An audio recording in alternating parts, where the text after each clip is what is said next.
Okay, Are we good all around? we're good all around. Basically, I'm going to show off some video demos here with this rig first, just to simplify things, and then when it comes time to actual recording portion of it, we'll switch everything over. Okay. It's nice and simple. This is Joanna Fang. I first met and got to work with Joanna. She works for Alchemy Sound, which is a post-production house in Peekskill, New York. Peekskill, New York. There you go. So I first got introduced to Joanna working on Just Cause 3.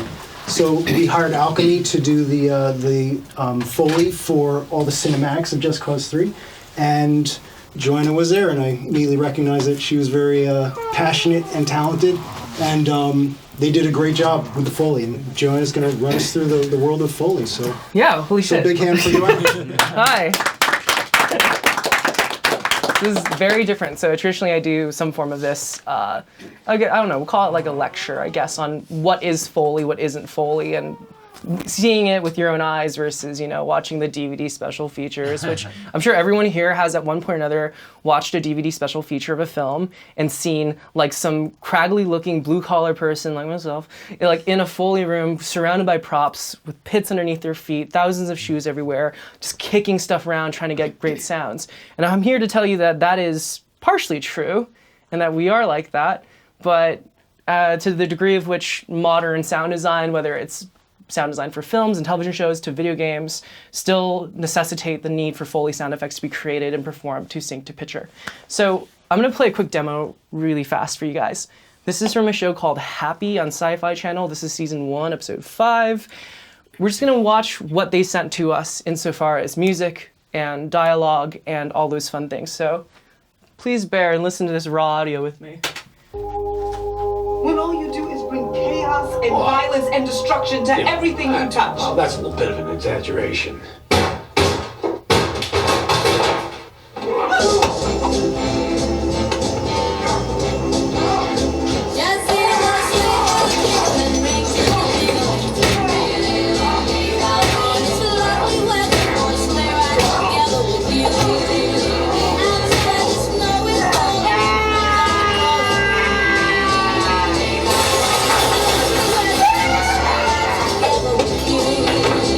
So already you can kind of tell it kind of sounds kind of lame, right? Like things aren't hidden hard, there's no texture to a lot of sounds, things are very washed out, you know what I mean? Like they're recording everyone's dialogue sounds crystal clear. Obviously there's temp effects regarding Happy, this character that's supposed to be this figment of our main character's imagination, this unicorn with Pegasus wings, so I guess it would be a uni-Pegasus sort of thing. We don't hear its flapping wings, we don't even know what the fine animation looks like, so on and so forth. Right, so there's a lot of missing elements here in this particular scene. Obviously, they have temp effects cut in already, so you heard some of the punches going down. Here's some nice production effects. You heard the breakaway glass coming in when the guy walks in. You also hear like just some ideas of stuff. You hear the Christmas tree in the background when the guy got thrown into it. Just a reference. Hey, this is what this sounded like the day of set. So obviously, this thing is missing a lot of stuff. There's a reason why this isn't final. Right? No one's gonna watch this on Sci-Fi Channel and be like, oh, it's done, it's completed, this is the movie. But obviously, that's when Foley kicks in, right? And so here's what we do. On the same footage, after a very long 2 days worth of work.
Cool, so pretty mayhem, right? A lot of mayhem going on. And here's the final. Here's what it sounds like when it's all put together, mixed a little bit. When all you do is bring chaos and violence and destruction to everything you touch. Well, that's a little bit of an exaggeration.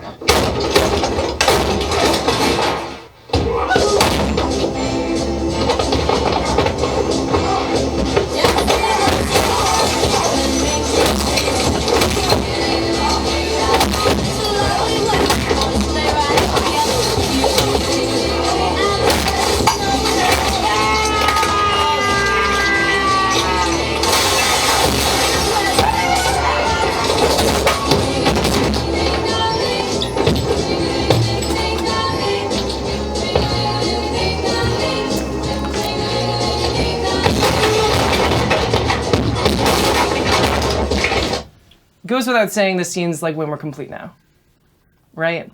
So something people ask me is like, what was different about that scene than what we previously saw? What was different about it now that all the Foley's been added back into it? What's missing? What was missing that's now there? I think is my best question to pose to you. What was missing that's now there? Footsteps for one. All the characters now have feet underneath them.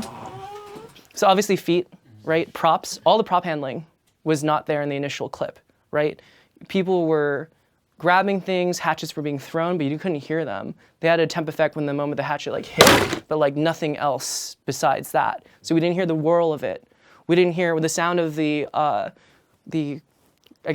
Christmas ornament going through the guy's face. You didn't get a sense of the bone behind his eyeball, right? You didn't get a sense of that twist. All these awesome little moments in this film have this kinetic energy associated to them, but we don't get anything sonically on set. Why? Because those sounds never existed. It's not like I'm gonna put a lavalier inside my henchman's skull and then like get the sound the day of, you know what I mean? That's you kill a guy. But that being said, the thing that I think people ask the most after seeing this demo is always like, what's the difference between what you do in traditional sound effects and sound design, right? So we're gonna play a quick little game called, is it a sound effect or is it a Foley effect? Right? I'll throw some easy ones at you first. So, footsteps. Foley. Okay, great. Nice, good job. Okay, let's do a few interesting examples. How about a gunshot? Foley. No, I mean Sound sound effects. effects. Right. How about the gun rattle? Foley. Foley. The bullet shell landing on the floor? Foley. Foley, right? Let's do a hard one. How about car crash? Sound effect. Foley. Whoever said both got it right. But yeah, sometimes it can be both. Sometimes it could just be sound effects, but in an ideal world, both, right? So what do you think defines the difference between some of the examples I said and some of the examples that were purely sound effects and then some that were Foley? Like, what's the difference? You know what I mean? I think it's the ultimate question. Me being very unprofessional. That's the ultimate question, right? Like what necessitates Foley? Like what about the sounds that I create that you can't do with the sound effects library? Right, so a gunshot. What's so specific about a gunshot that makes it so that I can't do it, but a sound effects editor or a field course can do it? You can't really shoot a gun. It's not designed. Right, both answers, right? You can't really shoot a gun in a studio, right? Also, if you shoot a gun in a studio, you're mostly going to hear the room in the studio. You're not going to really hear the what you want to hear, which is the reverberance of the gunshot, right? Car crash. What about a car crash makes so that some elements are Foley and some elements are sound design? Like, think about it, like the rev of the engine. The debris is the Foley, and It's- then Cost prohibitive, there's safety issues. Yeah, everything everyone just said, right? So first of all, like you said, the glass, right? The glass and the small details, the wreckage, those are things that you want the Foley team to do. Because who knows, maybe the car crashed in a very unique way. And you want every little piece to land a certain way. There's a musicality to what you want to hear. Whereas the actual impact or the engines revving leading up to it or the tires screeching underneath, those are all sound effects in my mind. Those are all things you want to cut in from an effects library, something you want to design, right? So what is my definition of Foley? Foley is custom sound effects created in sync to picture.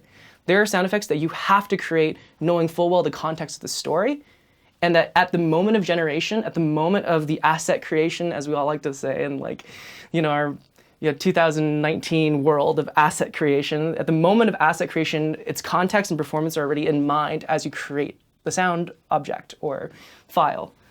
Just a quick question regarding the sync and me thinking out loud. If you wanted to do a gunshot as Foley, wouldn't the timing be an issue? I mean, you have to be incredibly talented to get the timing. Yeah. So that's the other thing is like there's some stuff that's like for certain that the sound effects editor will have like perfect sync, right? Because they're literally taking a sound and finding the frame that something happens. What's unique about Foley is that because we're creating the sound effect in sync to picture, we naturally, as Foley artists, have to have a very good sense of sync, right? So when I see, let's say, 1 second, I'm just gonna mute this out. So when I see these characters walking, I can count out in my head how many footsteps everyone's doing, right? So it's like beeping is gonna come. This one's really hard though, because there's obviously a lot of handheld movement. But for example, here we're gonna go. He's gonna go over the couch and he's gonna start walking. Dodge. You know what I mean? Like learning how to read body language and figuring out where is a footstep during all of this mess of a scene is really on the Foley artist, right? Because imagine how hard this scene would have been to cut every sound effect you heard. Like imagine how to cutting every footstep for a movie. You're like, oh, I have 100 gigabytes worth of Foley footsteps, my beautiful Foley library. It's like, great. How the heck are you gonna sync all of them, especially for a foreign distributor or for any sort of job that requires that many footsteps? Like, let's say a scene that was shot and it's supposed to be in medieval Greece, but you have planes flying overhead, so you have to redo all the dialogue. You poor person's gonna sit there with thousands of gigabytes of random footstep recordings and just try to get it all to sync. And who's to say that the performance of those feet are going to match the emotional reality of the character, right? So that's where things get even trickier, even harder, more interesting for Foley artists, is that there's nothing that we can do that you can't like literally do in a sound effects library, right? Like, yeah, you can get a bunch of feet and cut them in. You can get a bunch of gun handling sound effects off the internet and cut those in. But the difference, the real big difference between what a Foley artist does and what you can do as a sound editor for the library is the fact that as a human being, I'm injecting my own subjective idea of how this scene should sound or play out to the audience, right? So let's take like a more emotional example. Let's say, what's the difference in sound quality between someone walking to school, having just gotten accepted to Harvard, versus someone walking to school having been rejected to Harvard? Like, that's very different emotional reality in the films you portray or the television shows or video games. There's a very different cadence to that. And I think that's the difference for a Foley artist, is that we're always thinking about emotion and context, texture, feel. We're trying to impress upon you as the audience member what it feels like to be there. The fight scene you saw earlier without Foley sound effects felt distant, right? You couldn't really engage with the footage. It kind of felt like you were watching it through a literal window, which is kind of what you are doing, right? But when Foley's done right, first of all, you don't even know we were there.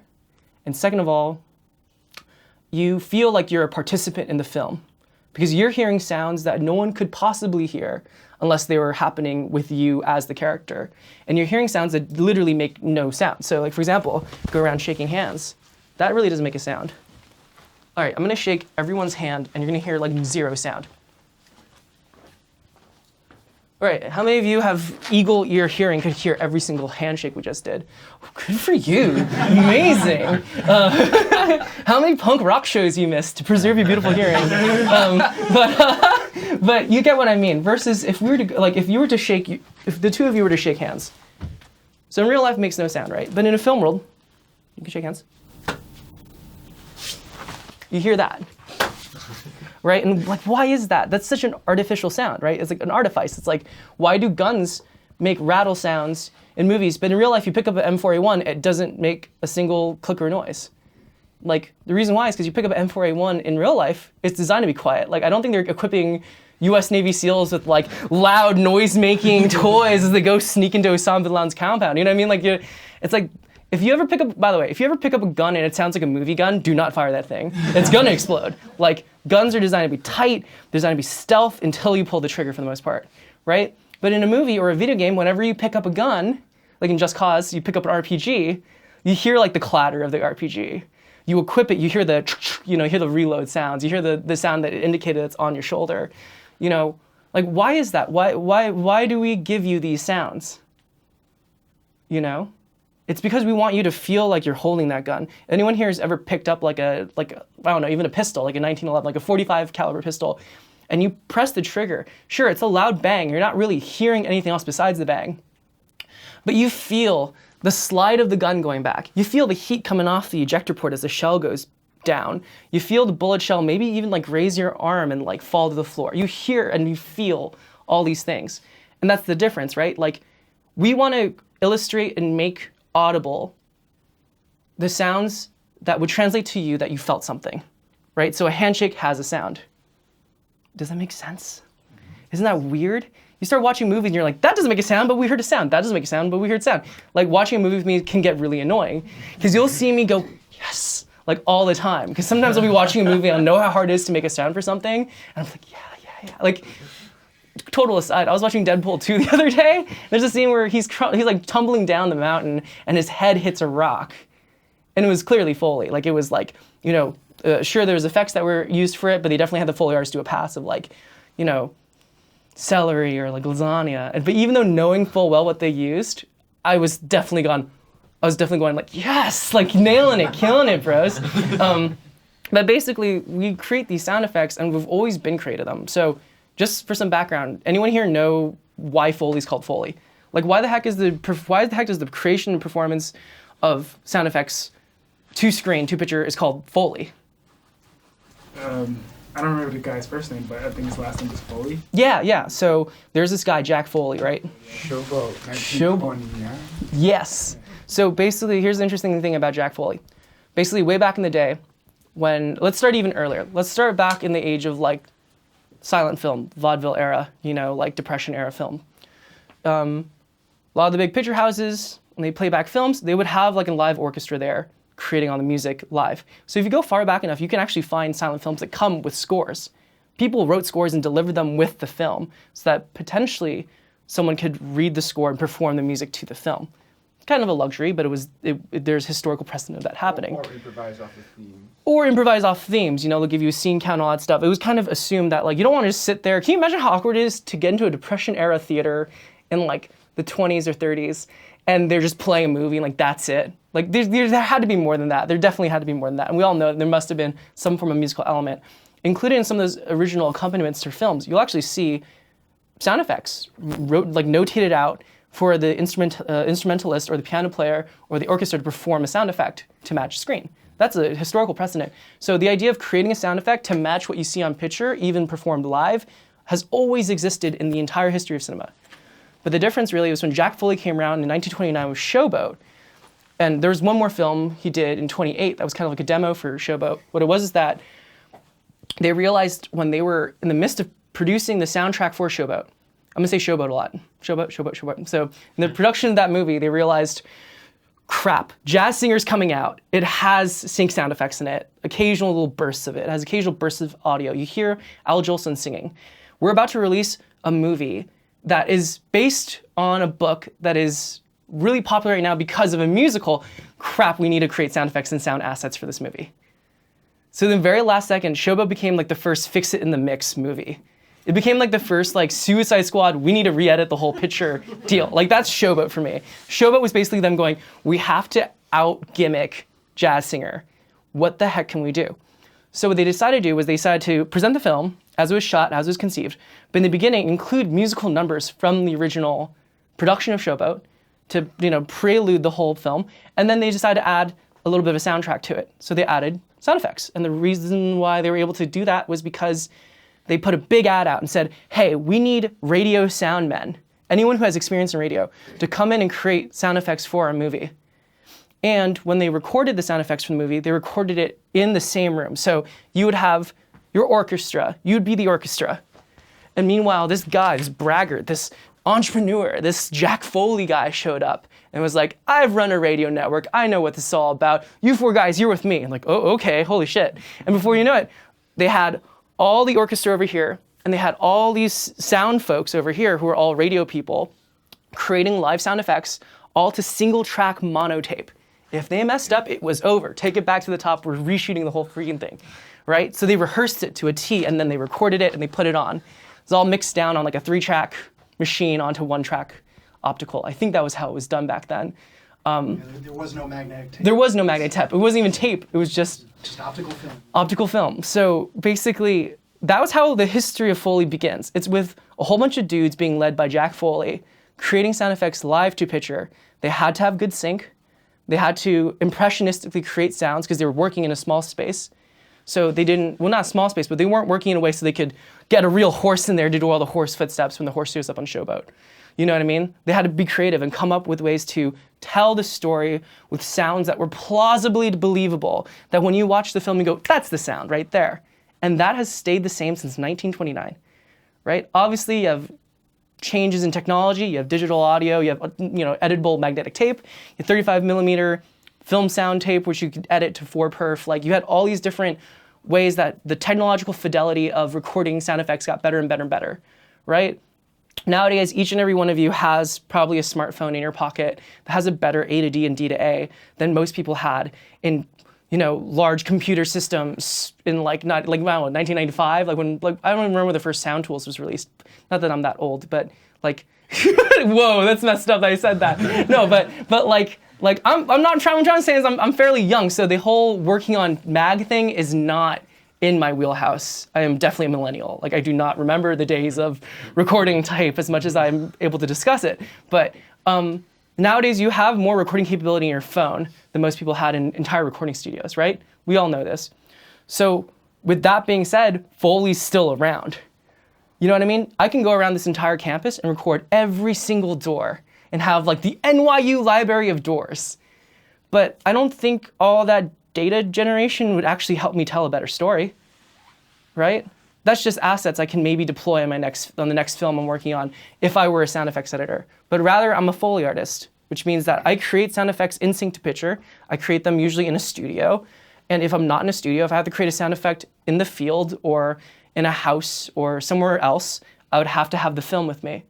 Because for me, I'm all about watching the film and feeling the kinetic energy, feeling and understanding the story, and creating a sound asset that fits better to picture and is performed better to picture, right? I'd say it's a pretty good understanding of what I do. So basically, Jack Foley does that in 29, pretty much creates it. What happens is, as the technology advances, they realize they can put the sound effects department in their own split off of the sound stage.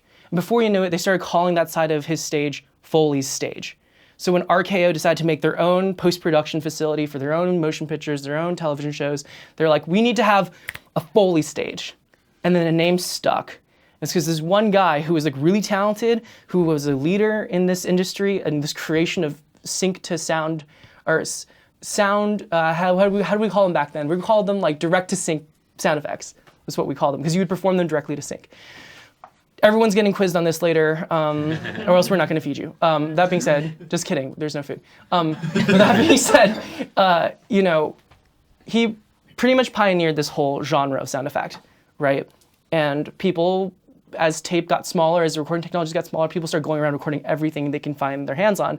But they still couldn't quite give people the experience that Jack Foley and his teams were doing in the 20s, right? Like, no matter how much sound you recorded and how many sounds you edited in, you still couldn't quite get the sense of, somebody walking. Even if it's something simple, like somebody walking to and from the quad. Like, let's think about The Social Network, right? There's the very opening scene is literally just Mark Zuckerberg just running through Harvard Square, right? And he's wearing flip-flops. It's the cold. He's running from grass to concrete to dirt to the stairs to inside and outside, inside a room, outside a room, through a bar. Like you can see it in your mind, and I think a lot of us can remember those sounds. Or even, let's take a more relevant example. Well, not relevant, but like a more intrinsic example. Who here remembers the movie The Matrix, like off the top of your head?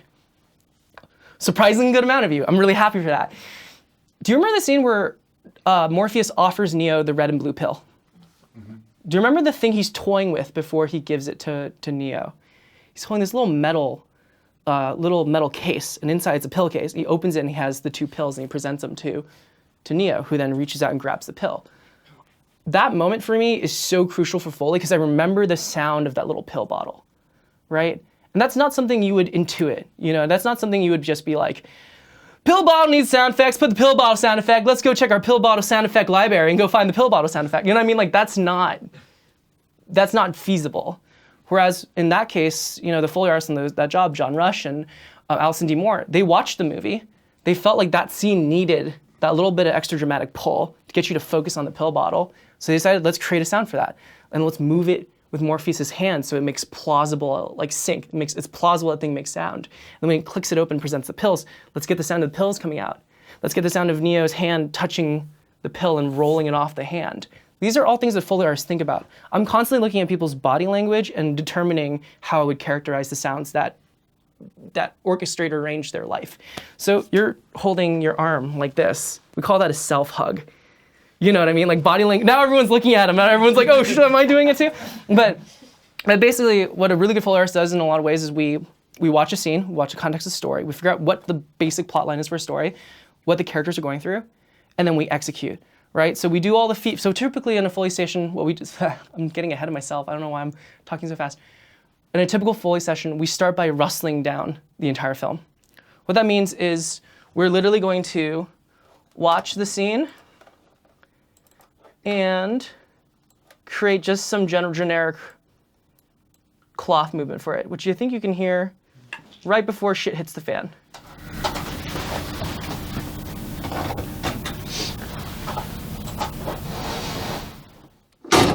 Sorry, I just missed that. But do you hear that there's like a little bit of cloth movement underneath everybody, right? So what we do is for the entire scene, we'll rustle down everybody. Then what we do is typically we do everyone's footsteps, right? So we cover everyone's footsteps. We remember the film from the Russell Pass, and we just perform everyone's footsteps from surface to surface. So let's do all the concrete feet first. We'll do all the dirt feet first. Then we'll do all the linoleum. We'll do all the interior, the exteriors. We'll do all the different feet, and then we'll switch to props. Then we do all the props we see. Obviously, this is a very basic workflow, but the idea being is that we kind of get the general sense of the film's energy, its emotions, its rhythms through the Russell Pass. Then we go in and focus on each character, give them an arc, start them someplace and get them someplace else, right? That's what a footstep is in terms of geography on the screen, in terms of where characters are moving. But if you think about the element of a story, that makes sense. Character starts in point A, and by the time they get back home, they're a totally different person. So their feet should have a linear growth to them. It should change as you go through the film. And then we do the props, which is like the most fun part that I do the vast majority of at this point for my studio. And we go through and we find all those little details where it's like, okay, so there's a part where this character loads a gun. Okay, what type of gun is it? It's M4. Okay, great. So it's a carbine. It's smaller. It's not like an SMG or a large like bolt action rifle. So I don't have an M4A1 at work, and even if I did, it probably wouldn't sound like an M4A1. We, occasionally we'll rent like an AR-15 to get the clip mag in and like the pulls and all that stuff that people are expecting to hear. But if we're doing the gun rattle pass, I don't really use an M4A1. I use literally this weird scabbard with a wrench, and it sounds like an assault rifle. It sounds like you would imagine an assault rifle should sound, which we did do for Just Cause, I believe, if I remember correctly. We also rent an AR-15 for that, I think. We rent an AR-15, but Leslie came up with some kind of weird contraption, yeah. A bunch of them, because even the magazine loads and reloads, he made something. Right. I think we used a vintage cigar holder for the magazine, and we slammed it in nice and hard. So we didn't have to use the real deal for it. Sometimes we do. Sometimes the request is we want real M1 Garand sounds, or we want real Mauser sounds, and we will, luckily because of our connections in Westchester County and Putnam County, we've been able to acquire the right guns for certain projects. But we go through it and we do all the sounds that are obvious, right? We do all the sounds that you need, right? Someone opens a fridge door, you want to hear the clatter inside the bottles. Someone shakes hands with all the people in the class. You're gonna hear the sound of the hand just being shaken in the class. But then we get to the sounds where it's like non-sounds, right? Sounds that you don't think you would expect, but you need to get. Like, I don't know, what's a good non-sound off the top of my head? Good non-sound is the sound of someone putting a ring on. That's like one of my favorite non-sounds. It really doesn't make much sound. You feel it though. You also feel panic when it gets stuck. You feel panic when you put all this dish detergent on it trying to pull the ring off. You get panicked when you look at your dad and you're like, Dad, this is not coming off. I'm so stupid. Why did I think I'd fit this freaking ring on my finger? So on and so forth. So that's an example of like it's something that makes no sound. A ring being put on doesn't make any sound, but that's the type of stuff that gets me really excited. It's like, what can I create that will impress upon you that the ring is indeed stuck on your finger and that you cannot get it off, right? So maybe I'll take my hand and just like rub it for the moment the ring goes on. And maybe as it gets tighter on your finger, maybe my hand will get tighter with it. Like, maybe we'll hear a little bit of the crack of your knuckles as it goes on. And then maybe we'll want to hear the tink of the metal on the ring. These are things that are not plausible, but we do them anyways because we want you to feel like you just got a ring stuck in your finger. That being said, today I actually do have like a thing I would love to demo with you guys. It's a little early for it, but here's just an example of like some random Foley props that like thankfully NYU is like granted us permission to borrow for this. But typically at a Foley stage, you would see tons and tons and tons of just random props sorted mostly by sound and texture and quality.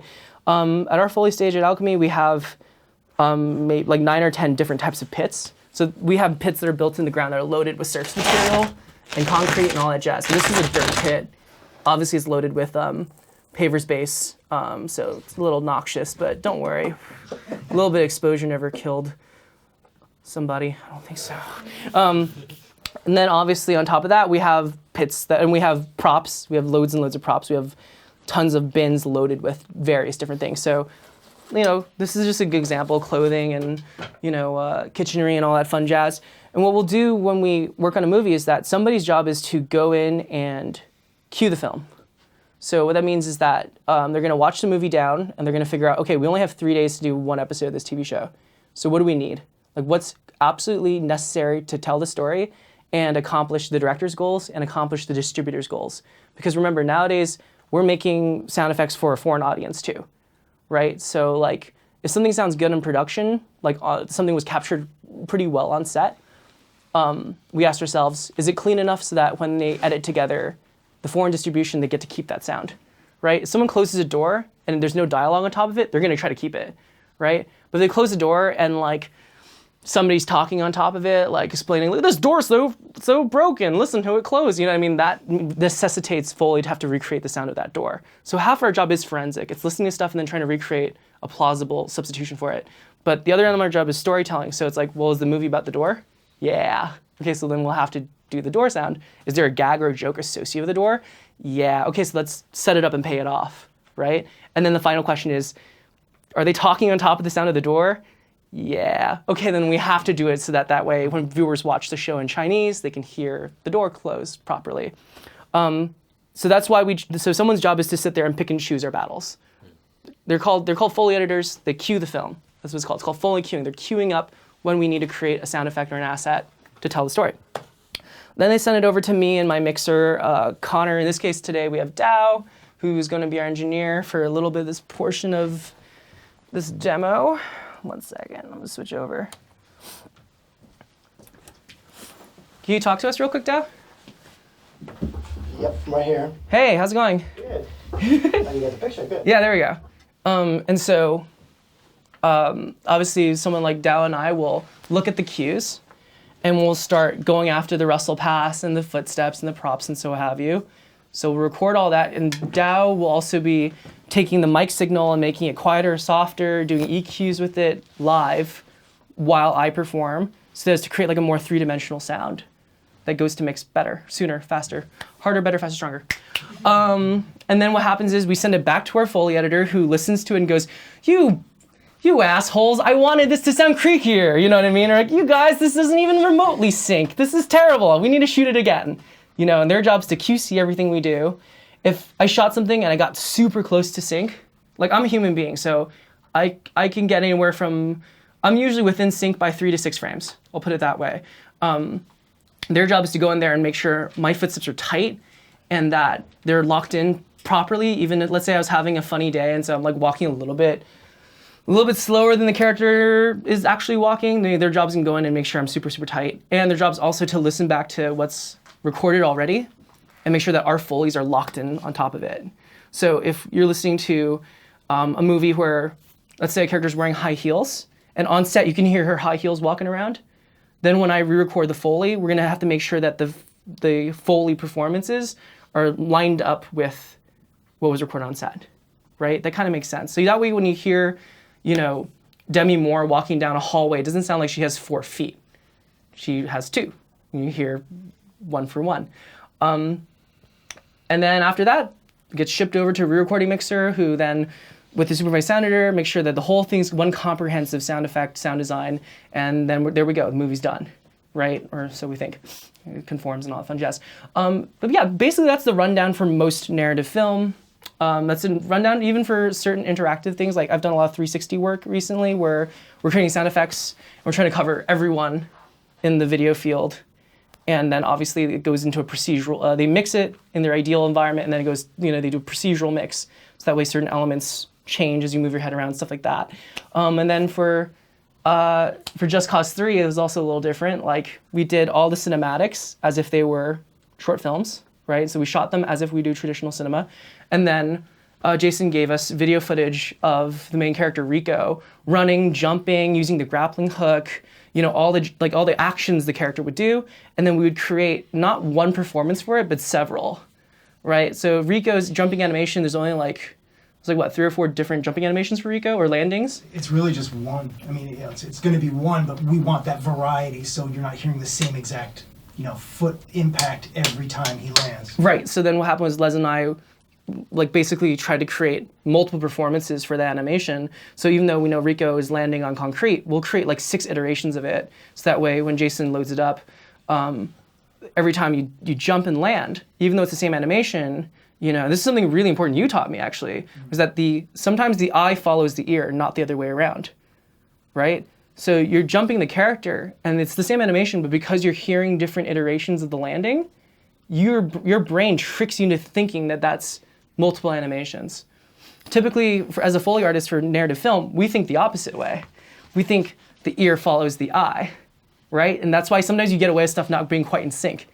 Because the amount of time it takes for you to react to say that, oh, I just saw Paul Rudd put a hood on his head, is the amount of time that I can be late to the game. You know what I mean? I can get away with being a little bit late because you guys are not going to be aware of it, but I will be, right? So, but yeah, that's a really important thing that me and Nick talk about all the time. We've been asked so many times to do impossible sounds. We're doing this terrible B movie for a client. It was supposed to be bad. It was supposed to be a bad movie, right? But they had a character. It was supposed to be a bad sci-fi movie. Character's walking around. He's got a toolbox, right? And clearly it is a plastic toolbox painted metal. They clearly just took a Fisher-Price toolbox and spray painted it until it was metal. But they wanted us as the Foley artists to portray the thing as it was supposed to be seen in the movie. Portray it as if it were metal. It was so hard because I was picking up something that was super heavy. I was picking up something this big with this much junk in it.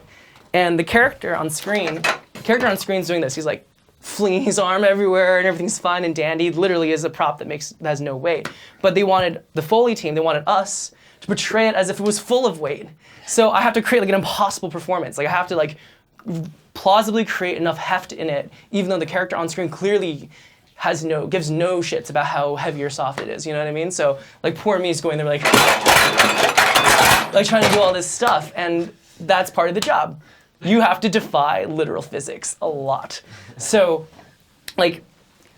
these are all the things that go into the Foley session, and I don't even know what point I was trying to make with that. But in that case, that was where the eye followed the ear. They wanted to see something and get a sound out of it, versus us defining with the sound what you should see. If it was up to us, we wouldn't have created the sound effect for it at all. We've chosen not to make it even remotely highlighted by anything. We're that is a mistake on production. We do not want anyone to notice, so we should not do it. We're working on these movies and people are drinking whiskey bottles, they're putting them down, but clearly the edits were really bad, so the continuity of the cup downs were off. And I was shoot, what do we do? Right? We want to fix the movie. We so desperately want to fix the movie, but then we were talking to sound supervisor and he was just get all of them. That wasn't our fault. It wasn't sound editorial's fault that this continuity is so bad. Get all of them. Because what's more plausible? That you hear each and every one being put down, or that you hear none of them being put down, right? Mm-hmm. And so that's another big thing that goes into what do we Foley and why do we Foley it? You have a question? Yeah, just before we were talking about sort of getting that real-time 3D feeling for the sound with the Foley editor, is that stuff that's being written in through automation? Yeah.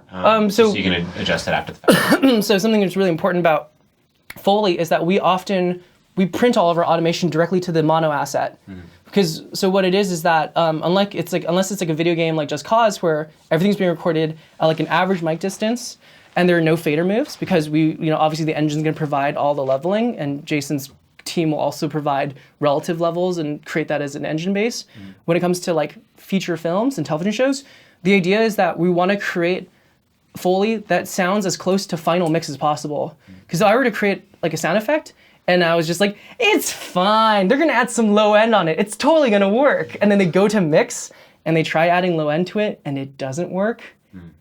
I'd rather know that during the process of recording, so immediately we can go, let's do one more take, right? So the way we do that is, we use EQs, we use fader moves inside Pro Tools, in the box. That all gets routed into a single record track that generates our mono asset. Does that make sense? Yep. Whew, good. I was teaching a similar lecture at Vassar College recently to undergrads, and none of them had any Pro Tools experience. And someone asked that exact same question, and it was like horrifying because I was like, I don't know if anything I said made any sense.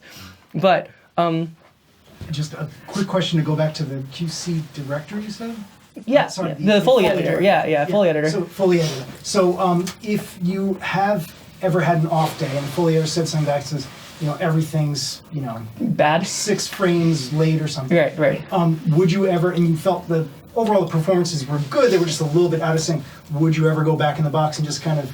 Yeah, so the saying that we always have in Foley is that you can always edit the sync back in, you cannot get the performance back, right? You can't create a performance that wasn't there to begin with, right? So if me or Leslie Bloom is my mentor and my sensei, so to speak, at Alchemy, he's like our lead Foley artist. If he or I are doing a sound effect and we nailed the performance, like we got a character who's walking in a dark hallway and we nailed the nervousness and the little shuffles and the skips, we nail all those beautiful things that make the performance, and we're out of sync, our Foley editor will try to cut it back into sync. And then they'll play it back and then they'll say, did the performance survive the editorial process? If it's a big resounding no, we have to go back and reshoot it, knowing full well the sync, it needs to be there. So it's like, yeah, we can always edit sync. We can't edit performance, right? Like if I give you 5 confident footsteps for a character that's walking nice and slow and sad, sure, you can take those 5 footsteps and line them up to what you see, but you hit play, it's gonna sound like the weirdest thing. Like, I don't know, anyone here watch Metalocalypse or, animated? Okay, I'm glad there's a few hands that got raised. There's a really great scene in that show where the bassist is supposed to be recording a bass line, and he's hungry, so he doesn't give a fuck about getting it right. And so he just records it garbagely. And he's like, all right, I'm done, one take Willie, I'm gonna go eat this food now. And the poor producer sits there and tries to edit everything in Pro Tools to get it to sound like the bass line as it should be. And the guy's like, I'm no miracle worker. He plays it back, and it's all there, you know what I mean? Like all the notes are there, but clearly it's just noise, it's garbage. It adds no value to the song. And that's the thing about Foley editorial is that if I walked 5 steps and stopped and the character is sad and the character was actually walking 4 steps and stopped, that's fixable. You can resequence one of the feet, get rid of the first feet, move everything over, you'll be fine. But if the character walks 5 steps and stops and is depressed, but I'm walking them like everything's normal, or I'm not contextually aware of it, it doesn't matter how tight I nailed the sync. It's just not there, right? So we've had scenes where we'll do a whole show and then we'll find out later, hey, so we re-edited the film. And we added this scene where the character finds out this crucial detail and their parents die in cancer. We're like, okay, that doesn't literally change our footage, per se, right? It doesn't literally change our footage. All they do is add one scene. So we'll reshoot the scene where the character finds out their parents are dying of cancer. But the footsteps after that scene happen, the footsteps should reflect that new piece of information. Maybe the actor didn't necessarily, but certainly the performance, the emotional feel of the audience is expecting to should feel different. So we had a scene recently for a movie, and they did that. They added an entire scene that they reshot. It was like last minute pickup shooting. They added a scene where the main character confronts the bad guy right before the big climactic fight. He's been told really bad news, and he walks away, and it cuts, and through the magic of editing, he's walking back to his grandmother's house, and originally it was like a shot from reel 2, and we're listening to this, and we're like, it doesn't work anymore. Even though the footage is exactly the same, the Kuleshov effect has occurred, where adding that one extra scene changes the context of the footsteps. So now as the Foley artist, it's my responsibility to go back in there and re-perform that scene, knowing this new context. And that's the cool thing about being a Foley artist, is that we actually sometimes get more involved in the performances of actors on screen than the actors themselves. They might shoot that pickup and go back and maybe ADR some lines for it, but they don't get to go reshoot the entire scene afterwards, the scene that was already shot. Like they don't get to go back and shoot that scene. So it's up to us to impress upon the audience that this thing happened and it's still linear, right? So that's happened to us recently, and it was actually kind of a mind trip, but it totally worked. We're really happy we did it. Any other just general questions? I know I've been just throwing information at the wind. Based on that, can you like goose a performance? Like, okay, let's say, because they inserted that, what do you call it? What effect called the Kuleshov effect? Kuleshov effect, yeah. It's where goose a performance, you say? Oh, so... Well, no, what I mean is like, let's say, okay, yes, now his grandmother died of cancer, and you have to change the footsteps. Yeah. But he still seems a little too happy. Can you make the footsteps extra sad to... Oh, like more compensation? Okay, Yeah. so we've definitely been given that note. So, like, and here's the thing. I always jokingly... Haha. Well done. Wow, incredible. What about a snare thing? Yeah, no, yeah. Super califragilistic Foley. But what it is, you know, to answer your question, it gets kind of tough because what it is I often tell people, especially directors, that if you're relying on sound to save your story this late in the game, it might not work, right? That's like, you know, you got a friend who's just like, you know, it's okay, we'll do this, it's good, the train will show up on time, it'll be great, you know? And then you get there and the train doesn't show up because it's the MTA. You know what I mean? Like it's kind of like that. Like if we have to rely on Foley at that late in the game to save your movie, I'm just asking you on that note, because I turn on the TV and I see stuff that doesn't work all the time. Oh yeah. So totally. So one thing we always talk about is like plausibility, right? Like performance plausibility and loudness plausibility, right? It's something plausibly where it needs to be. So in scenes where we're told to overcompensate to like make up for a performance, I'll give you a really good example from a TV show I'm working on the show, and they're in a really nice, what starts off as a really nice performance venue, and as the show goes on and they start running out of money, you know, the characters are literally falling apart. But they wanted the Foley to reflect the state of the venue. Mm-hmm. So all the furniture we made it even creakier as we got to the later episodes of the TV series. All the floorboards, we made them creakier as it got towards the end. We went from walking them on regular wood linoleum to super creaky wood linoleum. The idea being that even though they're literally just shooting these episodes out of order, and the emotional performances are telling you that they're not surviving this whole thing, that it is prerogative of the sound department to reflect on those changes, right? And things are starting to fall apart. And you see that also in you know, procedural audio for video games too. So for example, something I think about a lot is I read a really great SVA like thesis on emotional procedural Foley for video game, right? Like, not SVA, it was SCAD. You can actually find this online. The character was saying, what if we group footsteps with emotional content instead of purely forensic, scientifically calculatable, like, you know, directoring, right? So usually it's like, okay, I want Rico's footsteps, con, right? How do you guys usually lay out like the directories for footsteps? Do you guys use the directories? So we'll do it by material. So concrete, dirt, gravel, grass. So this paper was suggesting if we put emotion in front of it, we can better lead the player character through a journey, even during the playable sections. So instead it would be sad, happy, crisis, paranoid, and then within each subdirectory, then you would have all your surfaces. And it was a really interesting paper because they were saying that like, where's the line drawn between how you want the player character to feel versus what you can literally do inside the game. So in a film, we're forcing you to go through a very linear performance for the most part. Like we're imposing upon you the director's will. Like where does the director want you as an audience member to go? Whereas in a video game, you are contributing input, right? You're the one who's like playing Resident Evil 4 and like screwing around and giving zero shits about like all the zombies chasing you, you know, or Las Plagas or whatever it is in that one. And you don't care. Like guys coming out with a chainsaw, you're like, I feel no fear. Bap, he's gone. You know what I mean? Like that's Resident Evil 4, you know what I mean? But, you know, versus like PT or like other survival horror games where it's like, no, they really want you to go towards that fear. So what elements can we change to get you towards that? And that's something that's been really interesting to me as a Foley artist because where I'm coming from is narrative film, where I'm the one dictating emotion. I'm the one dictating where me and my team, my Foley mixers and my Foley editors are dictating where the audience should feel, what they should be looking at, and how they should be responding to it. Whereas in a video game, we've given up as much of that control back to you, right? but we still want to guide you through an experience. Otherwise, we'll just still be playing Pac-Man. You know what I mean? Like we want you to go towards a feeling of catharsis. So we have to, in some ways, guide you to it.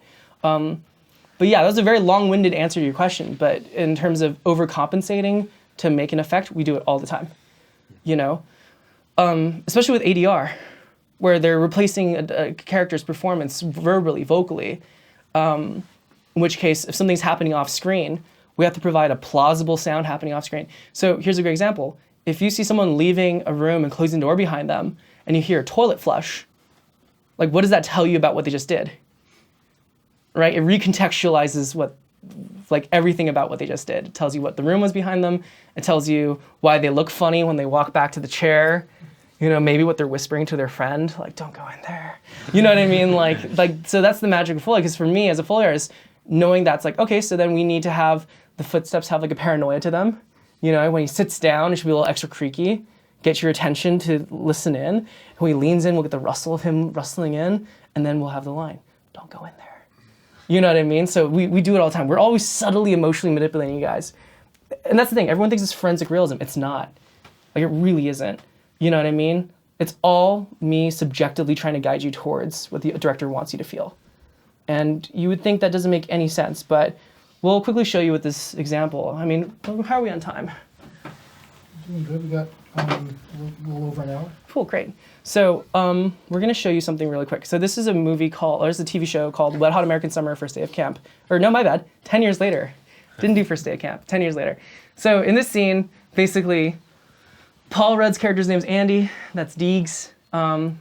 And what happens is Paul Rudd comes back 10 years later and finds out his throne as king of camp has been dismantled by this asshole. So what happens is he challenges him to this a series of games to try to win his title back.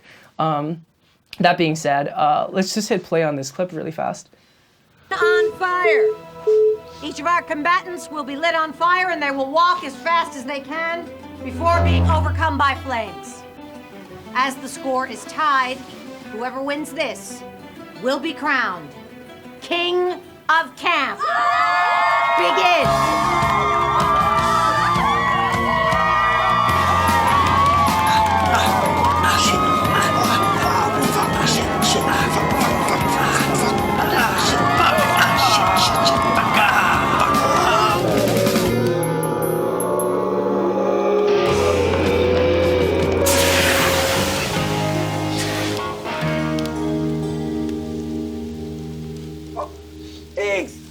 Diggs, you won! Well, we can stop it here. So, really quick, what's missing in that scene? Right. Straight up Russell, it's just not there. Steps. Yeah. Steps are not there. What else? What felt lacking? Fire. Yeah, right. Like the fire's just not there.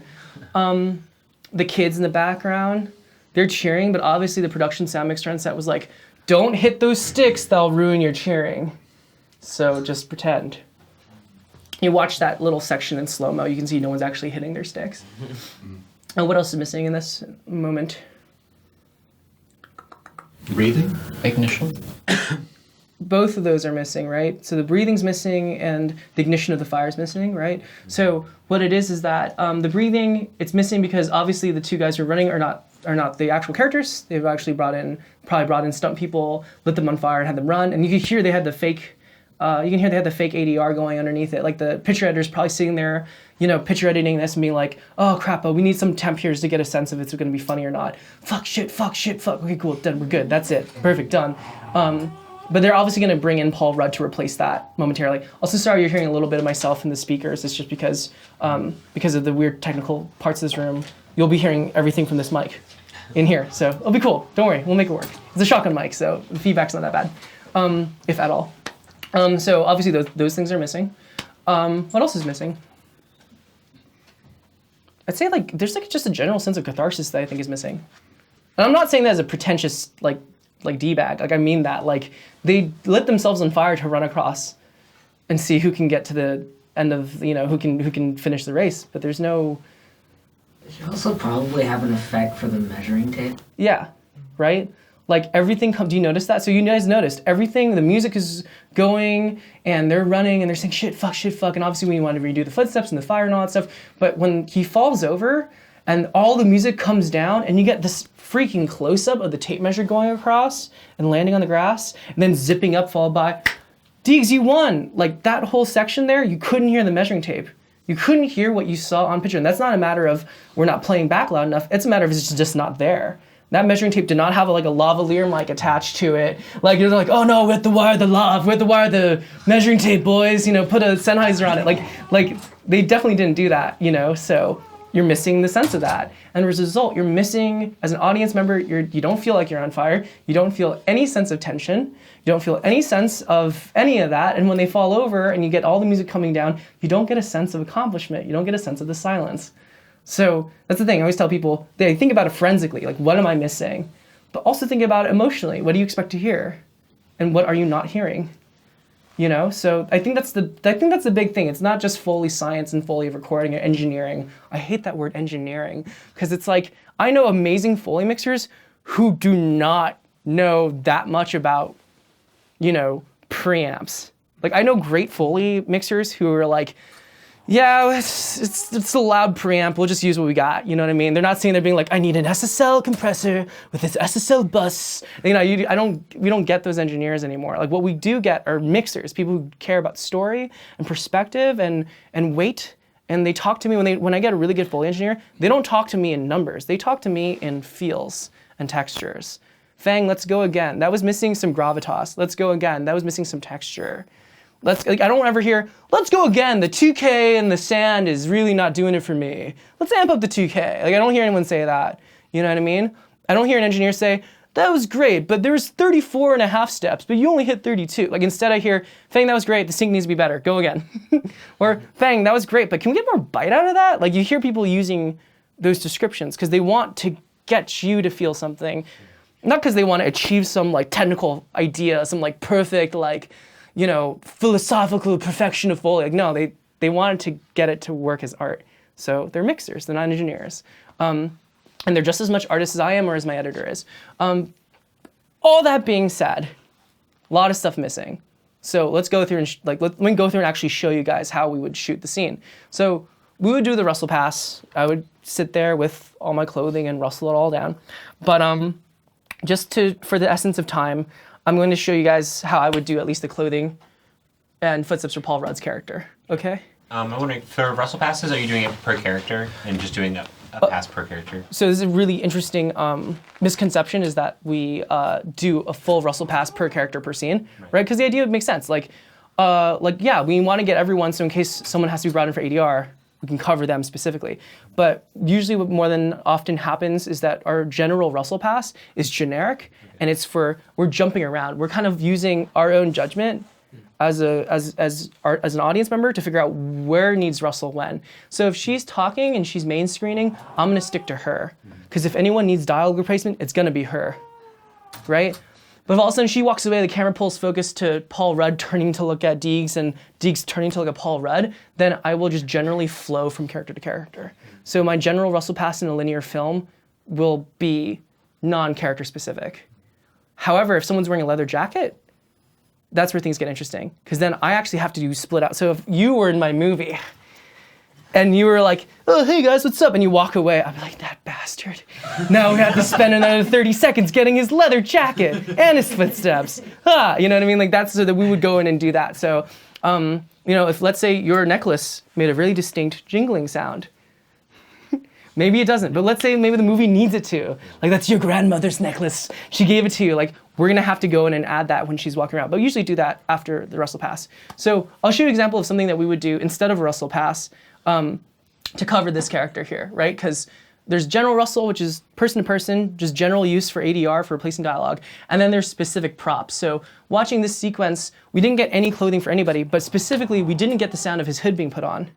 We didn't get the sound of him suiting up. We didn't get the sound of him suiting up. We didn't get the sound of his hood being put on, et cetera, et cetera. So those things are missing, but they're more specific than just general rustle, right? So I'm gonna really quickly mic myself carefully as to avoid feedbacking that speaker. And I'm just kind of just roughly show everyone how I would do the sound of the hood. So if we can cue up for hoodie, I think it says hood put on, Andy. Right. Cool. This one, yeah. Great. So obviously at my Foley stage, we have a variety of props.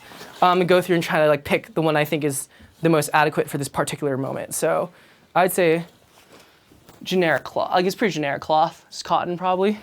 But I know his suit's probably like fire retardant, so it's like definitely synthetic in a way. But for now, I'm gonna focus on the hood. All right, I'm gonna do this down here so everyone can kind of see. Everyone still get a vision?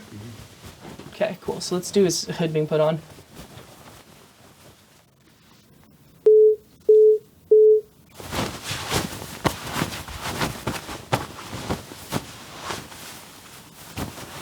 Okay, cool. So it's like, I'm not just thinking of just rustling it around. I'm actually doing his grabs, right? Getting into the flop of it and the grab of it. Dad, how'd you feel about that one? Let's take a look. Cool. So he's gonna play back.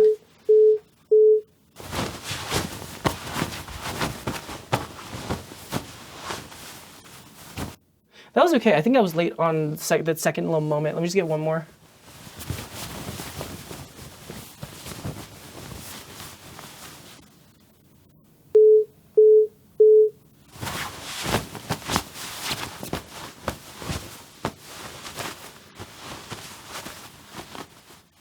It was a little bit better. Sync was okay. Cool. So I'm thinking out loud. You see, the first time was totally adequate. You could probably just edited that second little grab when he grabs it and pulls it down. But my problem is I know full well that if you were to edit that, it could throw everything else off, right? Yeah, you can just select that and edit it, but like, what are you gonna fill all that dead air with? There's clearly stuff that's happening between the two that I'm totally missing, and that's just a matter of frames. You know what I mean? Could we switch to his? I think there should be a cue there for the actual like fire jacket itself. Fire suit, yeah. Yeah, cool. Let me just see it once. Oh yeah, perfect. That's perfect. Like with beeps before you record. Cool copy. Thank you. So real quick, yeah, I'll just explain that. So you're hearing 3 beeps, and where the 4th beep should land is where I know the start of recording is. So obviously rhythm skills matter to a degree. Ready when you're.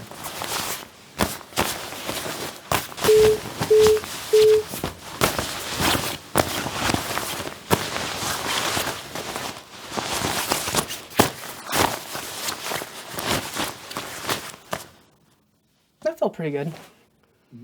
Cool. Can we do one more? Sure, ready when you're.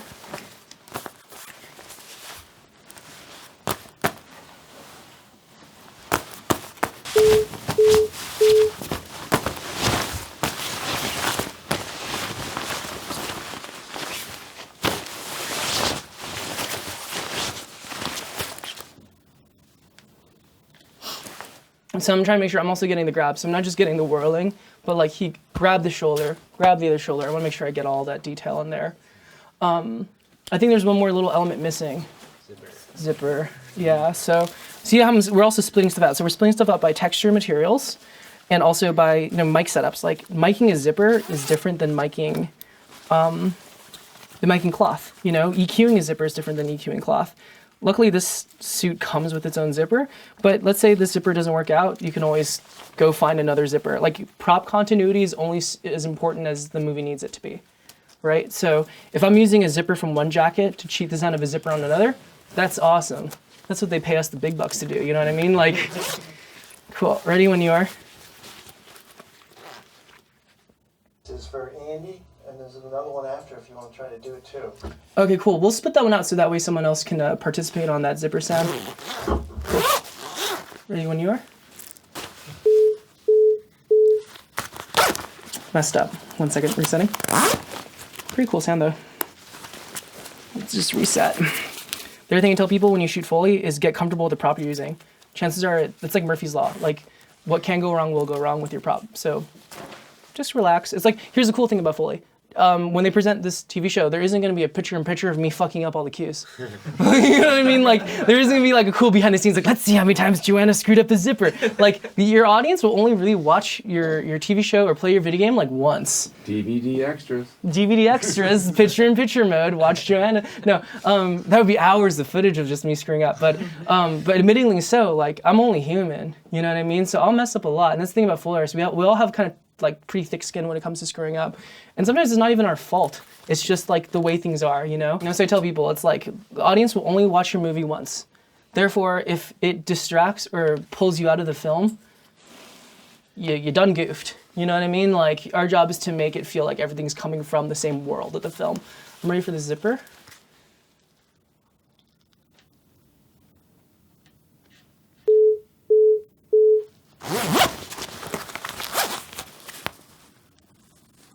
Cool, that felt pretty good. Did you see how I did a sleight of hand there? I ran out of runway, so like I knew the next one was coming. I just quickly like reset and got the other one. So these are these small little tricks that you're like thinking like, oh, silly fool, I was just punching to get the other one. It's like, no, I have to do 400 sound effects in a day. So I need to be able to quickly pull off tricks like sleight of hand like that, you know? Cool, I think, so here's what I think I wanna do. Let me quickly get the, no, here's what we'll do.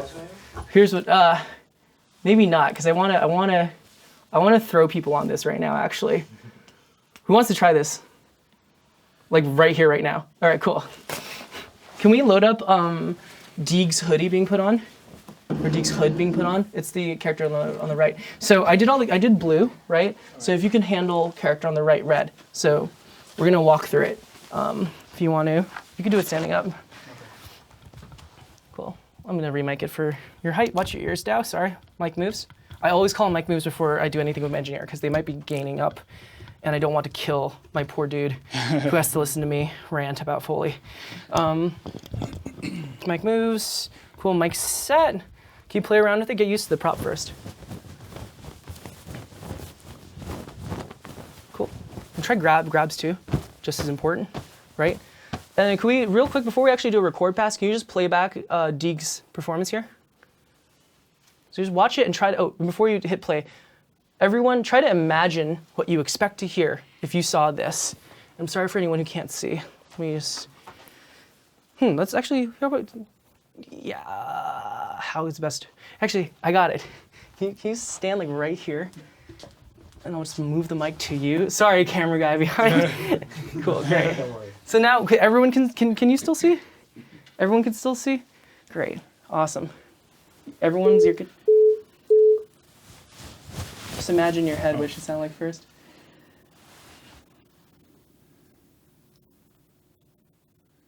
Okay, cool. Let's just watch it one more time. Imagine what it should sound like. You want to hear production of that? No, we're good. We'll just do it in silence.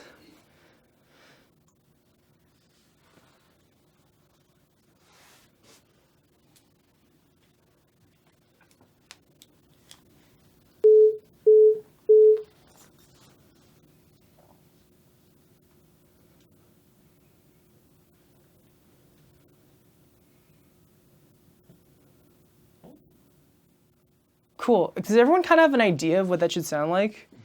So as the Foley artist of this moment, you have to now take that idea, that sequencing of it, and then create it on mic. There's when he's putting on the cloth on his head. Like, yeah. Would you like make a sound for it, like brushing against his hair or something like that? If it was like a close up of him, yeah, okay. I might grab a wig and rub it in. Oh, okay. But because we're at this wide shot, plausibly, I don't think you'd be able to necessarily hear it. Okay, we do want to still get that like feeling of like slide. So definitely, try to impress upon that with what you do. Yeah, okay. That's great. Yeah. Cool. Okay. Ready when you are, Dow.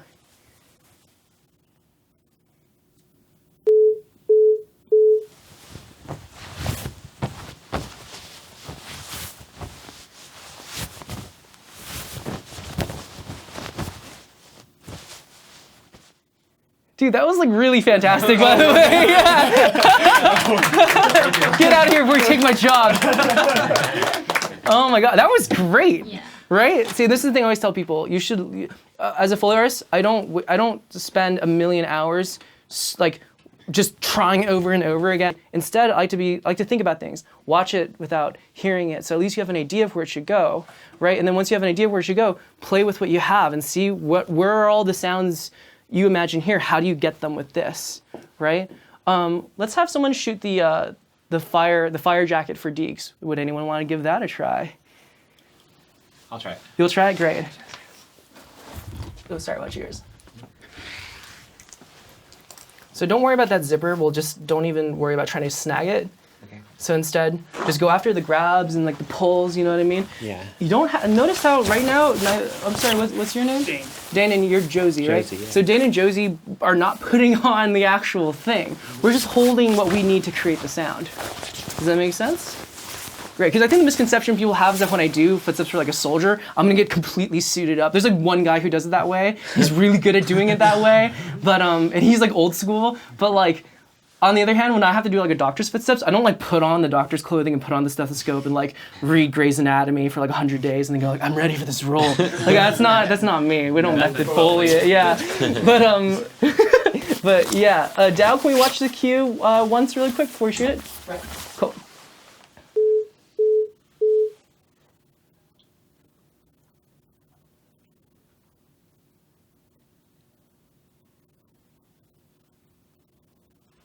Cool. It's kind of a tough one. Yeah, but it's a lot. Yeah, but focus on the grabs. Don't focus on the grabs and the movement. You don't have to worry about like getting a little pop for when his thing buttons in. Right. You don't have to worry about the zipper quite yet. Maybe you want to ruffle for it, but Okay. just get the grabs and like the movement. Get the feel out at the very least. Okay, you ready? Yeah, I think so. Cool, down. Here we go.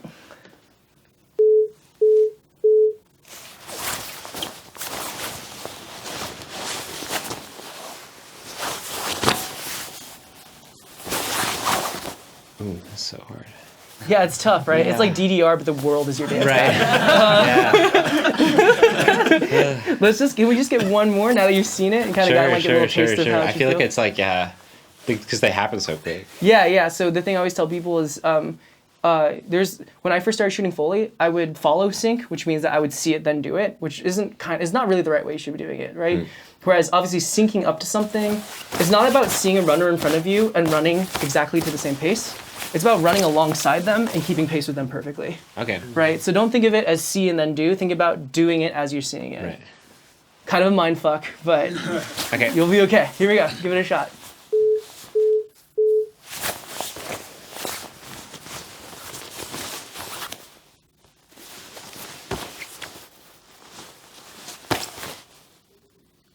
I'd say that was mostly there. I think the few things that we're missing are just like more solid like grabs. Okay. But I think we're okay. I think we can work with that. Okay. Do you want to give it another shot? I'll give it one more. Yeah. Give it one more. Okay. This time, I think you already got a really good pass of all the movements. Okay. So if I were a Foley mixer and I knew I had time to edit together performances, I'd be like, Josie, that was great for just the movement. Can we just get grabs? Sure. So like DDR, just as soon as you see a grab move, yes, yeah, try that method out. Okay.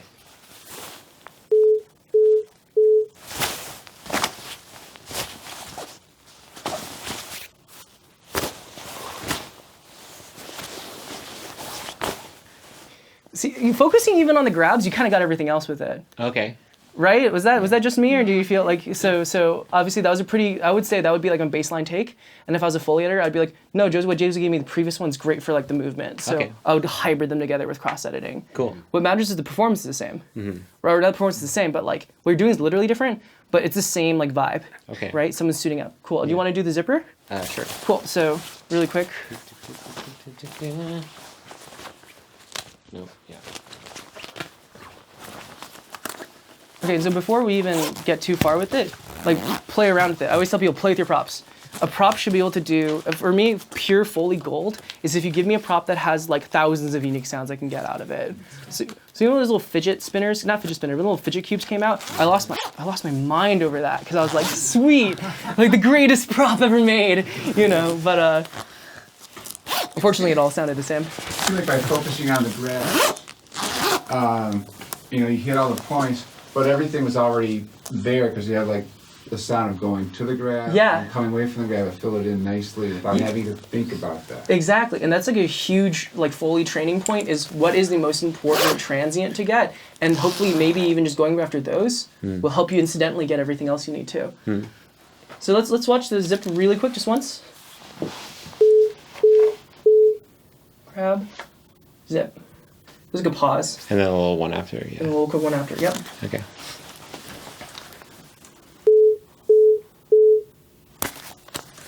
Oh, I missed it. And it slipped. 1 second. That was a nice swoosh, though. Thank you. Yeah, it was. If only you didn't talk over it. Just kidding. No. It was sorry. No, don't worry about it. I talk too much over my cues, obviously.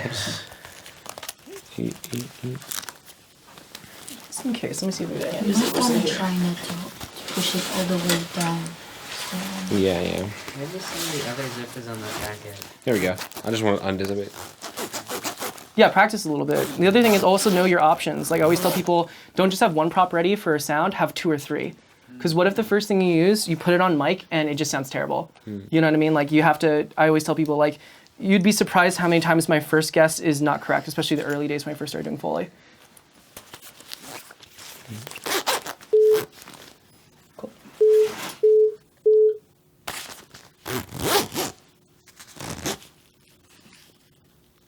Cool. I felt that's pretty good. I felt like the last thing you came in sync, just a little bit early, but that's something that can be edited. Okay. Right? So I think you're okay there. Okay. Great. Thank you so much. Thank you. Okay. So there's like 2 or 3 more sounds I want to get in this. I'm gonna do the footsteps.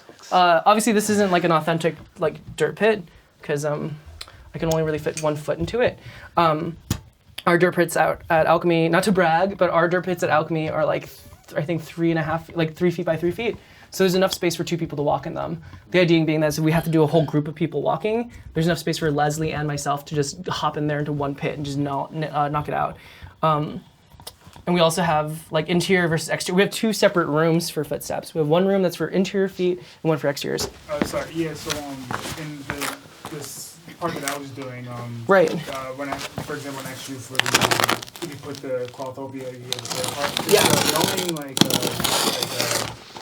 I guess videography important too to help decide what kind of sounds will be important, or do you have a... Absolutely. Okay. Absolutely. Like we talk about perspective, right? Yeah, exactly. So like, if we know something, like, we know of characters in the background and they're doing something like not important, like they're just eating chow mein and just like chilling out, we're not gonna get their chopsticks and they're eating. You know what I mean? They're not the central focus of the scene. If we need to get them eating, we have to ask ourselves, what is plausibly audible at that volume, at that distance, right? So we'll hear the chopstick hits, but maybe we won't hear like all the chewing. We're not gonna hear every leaf of spinach. You know what I mean? On the other hand, it's like classic shot. You close your eyes, you imagine it's like a bird eye view of a street, and 2 characters are walking. The camera swoops down, and as it's coming down, you hear them talk, and they're talking about like, well, the patient lost their arm yesterday. You know what I mean? The classic TV thing is for the camera to swoop down in wide perspective, but the characters' voices all stay at the same volume, right? It's a classic thing. You close your eyes, you can see that shot, right? And so in that case, when we record the feet, we wouldn't record them with that much perspective difference, right? So in this next one, in this next bit, we're gonna do the footstep for the character on the left. And we obviously can't have, it's really hard to have like living grass, right? So we're just gonna do a little cheat. Oh, yes, thank you. Really important, spray down your dirt pit, because most dirt pits are not made with real dirt. They're made with paver space or decomposed granite. And both of those materials have what's called silica dust, which obviously if you're like a coal miner, you're exposed to that nonstop. So you get what's called silicosis. It's a really terrible disease. Luckily, it's a small pit. Everyone here's exposure is super minimal. You don't have to worry about it. Just spray it down, make sure everything stays packed. Kind of spray the air too. I'm sure someone's gonna go home and be like, I got 6, sue NYU. Just kidding, no. I mean, I work in this stuff nonstop, and I wear a respirator because I've been doing it for like, I've been shooting Foley for like 7 years. So it's like, even I am like, I don't want to kill myself in this pit. That'd be the worst way to die. Can you imagine? Like, I died of silicosis because I worked on Gremlins 3. Like, that's just, I do not want to go out that way. Occupation is either Foley foot or something. Foley, yeah, it'd be like Foley lung. So obviously this pit's super small, so I'm gonna make do with what I got. But let's see how I can just. Okay, I know I'm blocking the view for some of y'all. If anyone wants to move around to just get a better view. So can I watch Andy's footstep cue really quick?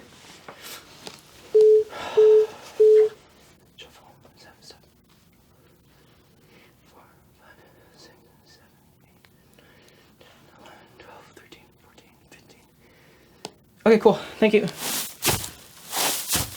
Okay. Ready when you are?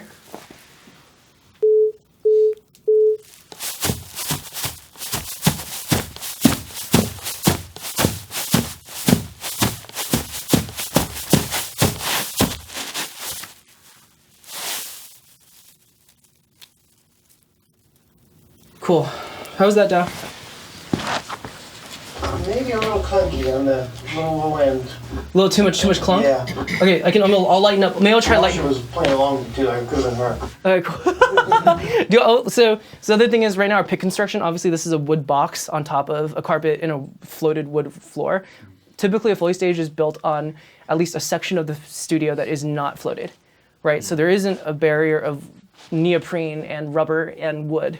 That way the acoustic, the pit sounds more realistic. But we're gonna try to make do here. So I'm gonna go one more. I'm gonna walk him with a lighter touch, at least until the end when he falls. So I'll try to just get a light touch on it. Ready when you are.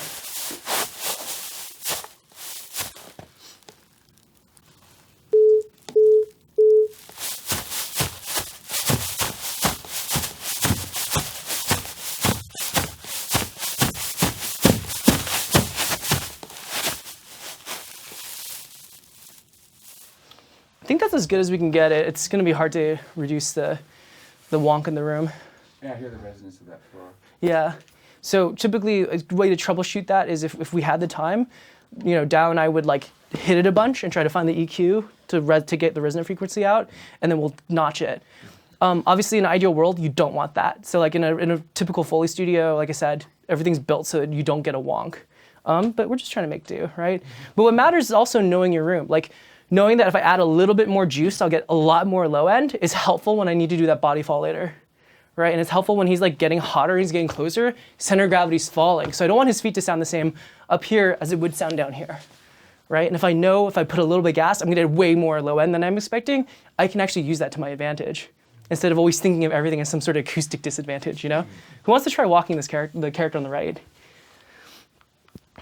I'm gonna pick Siori.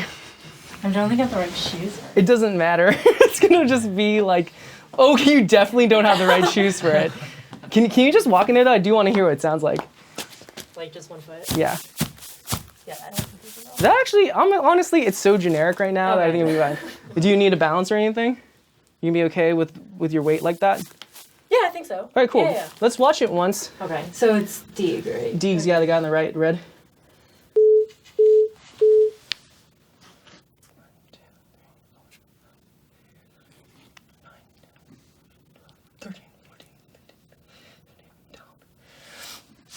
I'm not doing the knees, obviously, right? If you want to try for him, you can go for it. But honestly, I was thinking out loud, just like you might have heard me mumbling numbers. I didn't count the shifts up front, so I know. Sorry, that was really awkward. Get that on camera, cut it out. But what's gonna happen is Deeks has to shuffle around, and then he's got 17 steps towards freedom, right? He's shuffling around. Okay. Yeah. So the beginning. Let's just watch it one more time. Just the beginning of it. Shuffle, shuffle, shuffle. Then so there's 2 shuffles, and then you go into the 17. Cool. Okay. Yeah. You got this. It's just like sight reading. Yeah. Siori's a violinist, so we've worked with her in the past. All right, let's give it a try.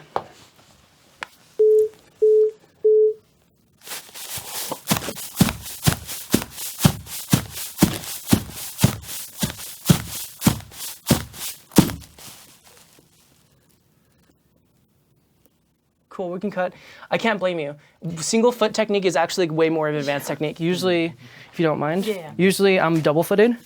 So I would, but like, I have really like narrow hips, but there's no way I can fit both my feet in here and get the same sound unless I walk like that. Yeah. You want to try doing double foot technique? See if it helps you out. Maybe. You got it? Okay.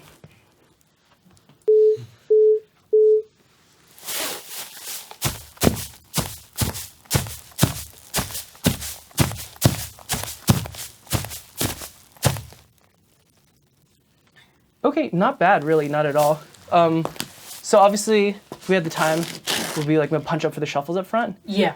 But for the most part, you at least you got him stomping correct, right? Like that's what matters more to me. We got 2 takes of this, so knowing that she nailed that little element of it correct, I can always edit the feet together. Like I said, I'm really caring more about performance, less about like forensic and scientific accuracy, especially if I know I have the materials to composite something together as an editor. I think that was pretty okay. Great. Cool.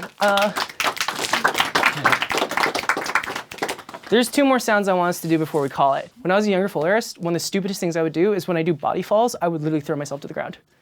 Like I would literally just like collapse and just like Stone Cold Steve Austin the ground. It was dumb. It was stupid. The pits were small and I definitely hurt my hips a few times.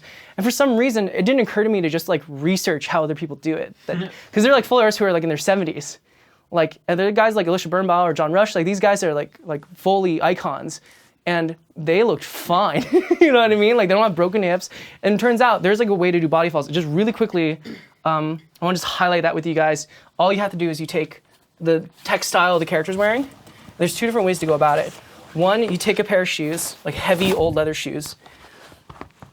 You wear them, you almost use them like you know, just like drumsticks, right? And then you obviously take it, and let's give this a try on this one.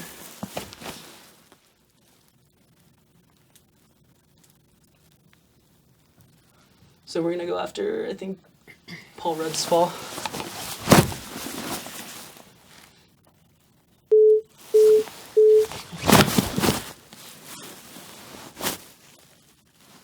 Like way more control, right? I'm not throwing myself in there. I'm not hurting myself. The other option is just to stomp your feet over the piece of clothing, right? So let me just quickly show up for that. Body fall alt technique, ready when you are.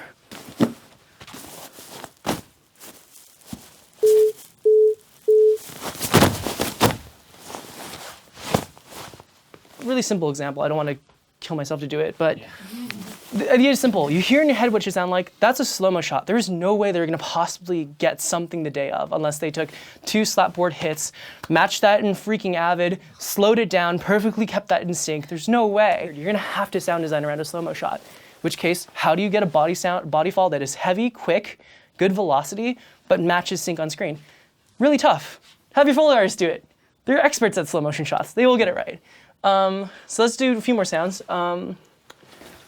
That being said, in the same effort to maintain safety, like I'm not gonna light someone on fire. Like straight up, you know what I mean? Like, and we've done freaking stupid things. Like Les and I have on multiple occasions lit stuff on fire on the Foley stage. And what we've realized and what we found in our lovely research of sound effects is that, like 2 things. One, can someone describe what fire actually is? Like, what is it scientifically? Something's being converted into its energy. Right, it's combustion, right? Right, so O2 is being burned up and converted to, not O2, but like, yeah, it's all turning to carbon, right? But what does that do to the molecules of air? Because if sound is vibrations, fire is messing the vibration in the air. Yeah, right? Yeah. It makes sense. It's like literally deleting oxygen molecules and blowing them up. You can almost kind of like see it, right? Like after. Yeah. Well, people can suffocate in a big fire because all the oxygen gets pulled to the fire. Right, and you also see the waveform of the air molecules moving when it's a hot day, right? So how does that translate to sound you can actually feasibly hear? Right. We can all hear a fire in our heads, right? But I was always asking people, why does fire sound the way it does, and how do we cheat that in a Foley stage? So what we're going to do is we're going to cheat it on the Foley stage. And thinking about what sound is and what the oxygen molecules are doing, you can actually do a really reasonable cheat for it. I'm actually need some participation in this. Anyone want to help me out, help an old girl out? Cool. All right, so hold on to that side, and hold on to the bottom right here. Yeah, got it, like that. Get like a full handle, like what you can do with this thing. All right, cool, right? We're gonna mic it in a way so we get kind of the entire goodness of it. Remember, shotgun mics, really tight polar patterns, so you have to get further out to get wider, so to speak, right? Mm-hmm. And what I want us to do is, let's do the thing that Foley artists can do that sound effects editors will have a hard time doing. We're first gonna get the ignition of it. Like as it kind of blows up, we're gonna get that fire sound in there. You can hear it in your head how it should sound. While they run, we're gonna have it go crazy, and then when it switches to slow-mo, we're gonna slow ourselves down by half, right? And we're gonna do it naturally. We're not gonna like do it like, and now we're at half. Like we're gonna very naturally slow ourselves into a half speed, and then when the fire gets extinguished, we're gonna cut it out, right? That's like 4 or 5 different like moments. A Foley team can get it done pretty efficiently in one pass. So let's give it a try.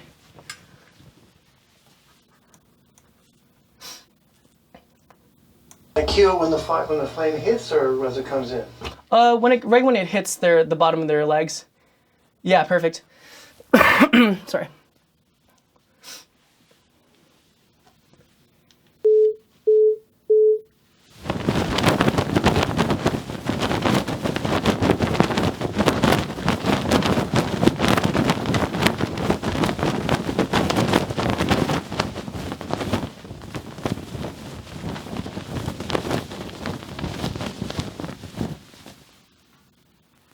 Okay, that's pretty reasonable, I think.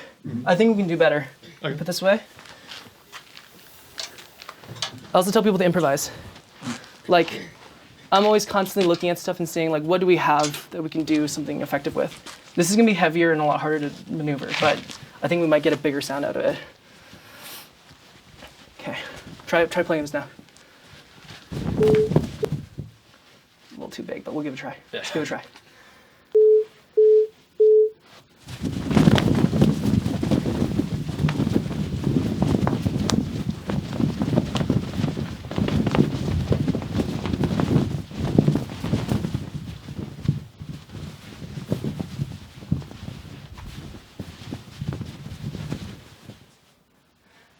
It's like Goldilocks. I think that was like a little too much low end, right? The first one was too small, but the second one's too big.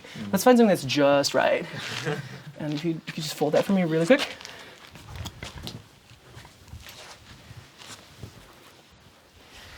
Too big.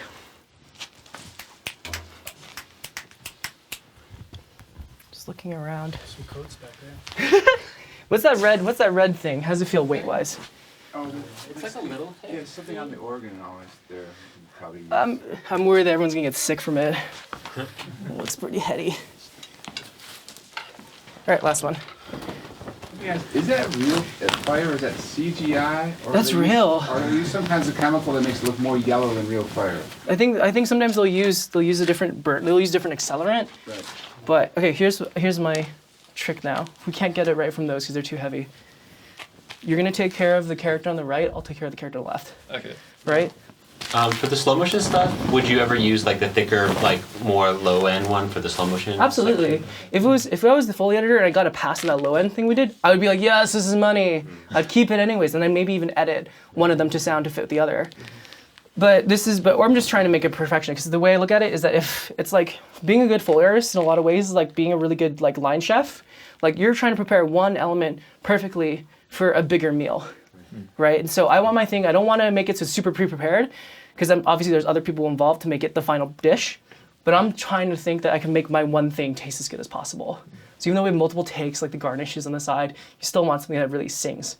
So I want you to take care of character on the right, I'll take your character on the left, and like whip that shit. Okay.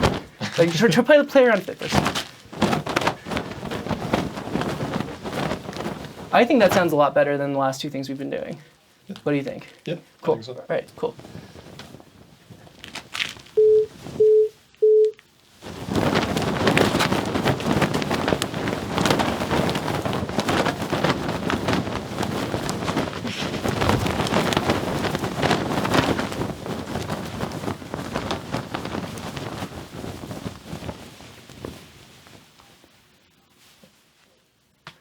That teamwork makes the dream work. Okay, cool. I got a little too twisted up in itself. It's fine, but the thing then is just like bite down your tongue and quickly fix it when you can. If you have to stop and redo it, you redo it. Gotcha. But I think that last one sounded pretty ideal. All right, last but not least, we were talking about this earlier. Not least, the tape measure I think was really important. So you were saying that it's like this big climactic thing, but we don't quite get it. And so I got this tape measure. I got it from the front desk. The thing about Foley is you never have quite what you need, but if you know you're going to be recording something like really interesting or important for your next project, have every tool you'll need. And remember, sometimes you're going to get something that's not quite right, right? This is not the exact same make and model, but on principle, it's the same thing, right? It gives me the same general sense of sound. So I'm going to try to use this to cheat that. And I'm going to also try to get a few things. I'm trying to get it. A grab, a pull, get it into the grass, and then a final really climactic tape measure close. Cool. All right.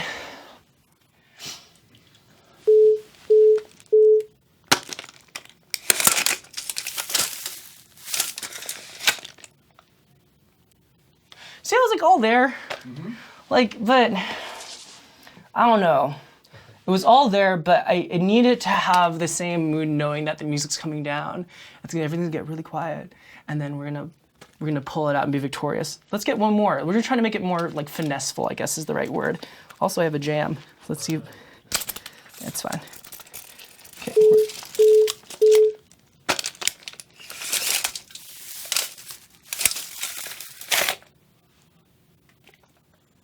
That felt a lot better. But do you see how even doing it twice, the exact same things again, I'm thinking more in terms of like, what's my job in this moment?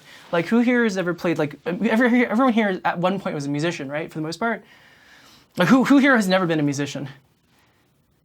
Yes, that was the question. So it's like knowing that you have the solo moment. Like right here is your passage. You're playing oboe and you get to that one line in Bohemian Rhapsody. It's like, okay, or not Bohemian Rhapsody, Rhapsody in Blue. That would be a dope cover. But in like Rhapsody in Blue, you know, it's like, oh, here it is. Here's your oboe part. You have to sing it. It's like, there's something I think about constantly as a full artist. Like in this moment, this tape measure is the most important sound, right? So I give it that emotional resonance. That's pretty much the entire scene. There's one more thing I think we should get. Do we have time for one more thing? Yes, we definitely have. Okay, cool. So I want everyone to go through these bins with me. Find something you can bang around, and grab something. Just grab something you could hit. If you just remember where you took it from. It was like plastic stuff. There's some pots and pans. Just don't break any of the pots and/or pans. Everything except this dirt pit, obviously. Anything you'd hit and make a sound with. Who wants to use the helmet? Hit your head with it. Yeah. Make something with that, you know what I mean? Josie, do you want to demean yourself with this? There you go. Yeah, bang it around, hit your chair or something. All right, everyone can step back. So here's the last thing. This is kind of like, we call it a group pass. So we have to create like a generic background sound effect. It's just easier for us to freaking do it ourselves than like to edit it in. You'll notice in this scene that you had all these kids cheering for them, right? But like I said, none of their props are actually making any noise. So that's another good example of things the Foley department has to take care of, right? So let's work this out. Let's build a performance for this group. As a team, let's orchestrate a performance, right? So they're super stoked that they get to watch these two people light themselves on fire. It starts that way, right? And then eventually, they get closer and closer and closer to the finish line. Like, oh yeah, holy shit, yeah, let's do it. And then right when it gets to that close-up of them body falling, I want everyone to cut down to half speed of what you were doing, right? And then when they finish and everything comes to quiet, I want everyone to stop, keep it quiet. And then when they declare who the winner is, go fucking nuts. Okay. Does that make sense, right? So we're trying to build a performance here. I don't want you guys to just generically hit your thing, go, yeah, you know what I mean? Oh, don't vocalize, just express yourself through whatever prop you're hitting. But I want us to think more about contextualizing what you're doing into the movie, into the picture, into the video game, to whatever it is you're doing.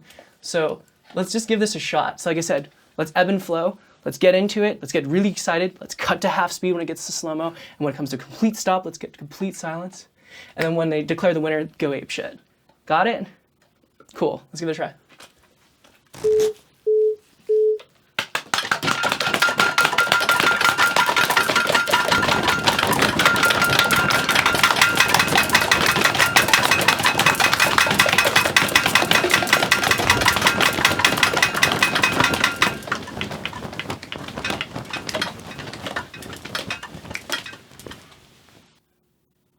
And then when they come back, and then at the end, after the tape measure sound,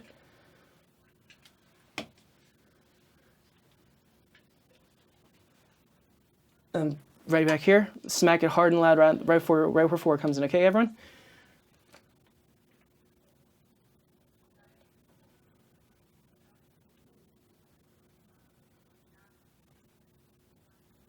Around there? A little bit after, right there. Okay.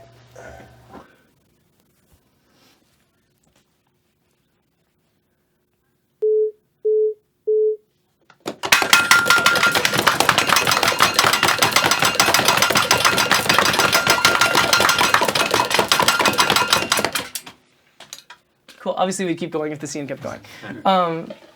But you see how this is something you can do with your friends. Like getting all these props together to hit and bash them, create a sound effect. You could do it at your house. You can do it anywhere. Yeah, sure, maybe acoustically is not going to work. But what matters is that like a great song, it's not about the fidelity necessarily of what you record. It's not necessarily about what cool preamp you used or what fucking microphone you used. What matters is you got the performance and the context of it right.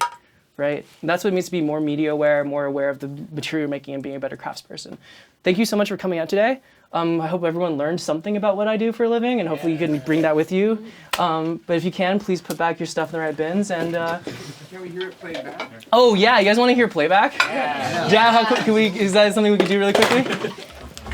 Sweet. I keep forgetting. All right, you guys are done here. We're gonna just steal your Foley effects that you guys helped me do. Yeah, next cue. Thank you so much. Of course. Thank you. All right, let's check out playback. We're only gonna get out with one speaker, but it'll be fine. Just gonna see generally how it fitted. Final play production too, or? Oh yeah, sure. Maybe if you want to bring production down a little bit, just so the Foley stands out a little bit more. More or less. Man on fire! Each of our combatants will be lit on fire and they will walk as fast as they can before being overcome by flames. As the score is tied, whoever wins this will be crowned King of Camp. Begin!